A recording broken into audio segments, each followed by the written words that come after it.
Depuis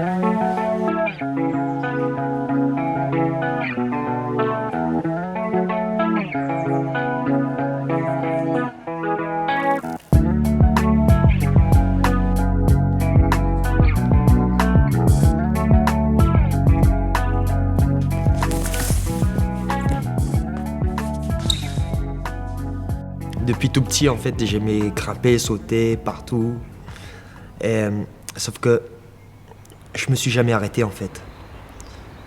Et quand j'ai découvert le parcours, j'ai découvert un moyen de m'exprimer librement, mais tout en gardant cette base physique, cette base technique.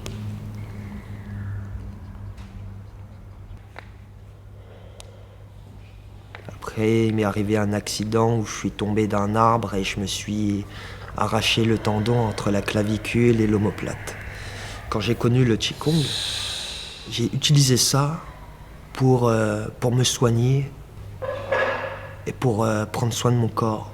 Parce que j'ai compris que l'important, c'était pas la performance, c'est être éduré. Moi, je m'imagine pouvoir faire ça à 70 ans et faire toujours les mêmes choses, quoi.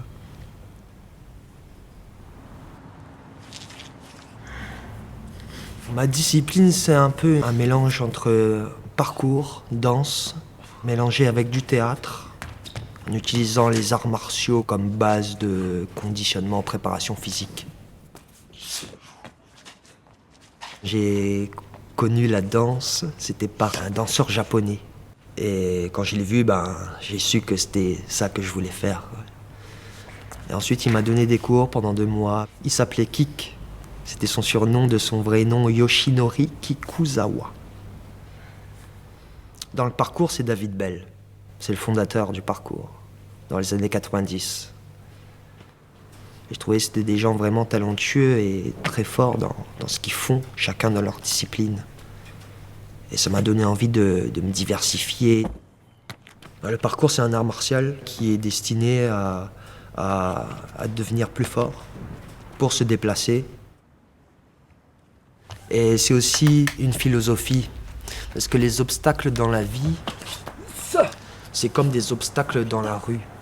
Même si on bute sur un obstacle, on peut recommencer, revenir, et tant qu'on essaye encore, on va toujours finir par réussir. De toute façon, on a perdu quand on arrête d'essayer.